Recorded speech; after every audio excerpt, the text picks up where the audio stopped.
नमस्कार मित्रांनो, शेतकरी ब्लॉगमध्ये आपलं स्वागत आहे मित्रांनो. तर तुम्ही पाहू शकता मित्रांनो, त्या अशा पद्धतीने आपला पाऊस आलेला होता. तर पाऊस होता तुम्ही 100% पाऊस आपल्या आलेला आहे मित्रांनो. तर पाहू शकता आपल्या जमिनीमध्ये म्हणजे वावरामध्ये पाहू शकता तुम्ही पूर्ण पाणी झालेलं पाहू शकता मित्रांनो. तर अशाच पावसाची खूप गरज होती मित्रांनो आपल्याला. तर आज आलेला पाऊस आहे मित्रांनो, तर खूप चांगल्या पद्धतीने पाऊस आलेला आहे. तर अशाच पावसाची खूप गरज होती मित्रांनो. तर 100% आपल्या जमिनीचा म्हणजे पोट भरलेलं आहे असं काय सांगायला काय अडचण नाही. कारण की पूर्ण पाणी पाहू तुम्ही असं वावरामध्ये पाणी थांबला म्हणजे समजून घ्यायचं की आपला 100% आपल्या जमिनीचा पोट भरलेला आहे मित्रांनो. असं बऱ्याच दिवसापासून असं पाऊस आलेला नव्हता, पण मात्र आज आला तर खूप चांगली गोष्ट आहे मित्रांनो.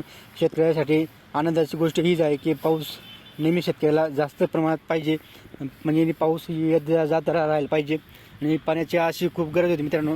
तर आपण खतं वगैरे लावून घेतलेलं आहे आणि खतं वगैरे लावल्यानंतरच पाऊस तर तुम्ही अशा पद्धतीने पाऊस आलेला आहे. तर मका पिकाला खत लावून 2 दिवस झाले आणि पाणी लगेच बता आला. तर एवढा पाणी आला, पाणी झालं मित्रांनो. तर असंच पाण्याची खूप गरज होती आपल्याला. चांगलं झालं पाणी आलं तर मित्रांनो. पाण्याची खूखूप गरज होती मित्रांनो. ही आपली विहीर आहे पाहू शकता तुम्ही. तर विहिरींना काही दिवसांनी पाणी येईल पाहू शकता मित्रांनो. असं त्याची पाण्याची वाढ होईल लगेच. आणि आपली चालू बंद करण्यासाठी पेटे आणि आपले पावसाळी पीक आहे मका. तर अशा पद्धतीने आपण मका पिका केलेला आहे मित्रांनो. तर खूप चांगल्या प्रकारे झालेलं आहे आणि असंच शेवटपर्यंत पाणी यायला पाहिजे आपल्या पिकांना, म्हणजे आपल्या पाण्याची कमतरता नसावी आपल्या पिकांना. तर पाहू शकता मका पिकाला आपण खत वगैरे लावून केलेलं आहे. आता फक्त तणनाशक फवारणी बाकी मित्रांनो. पहिले खत वगैरे लावून घेतले, परत तणनाशक फवारणी झाल्यानंतर आणखी थोडेसे मोठे झाले का लगेच त्याला आपल्याला पुन्हा खत द्यावं लागेल मित्रांनो.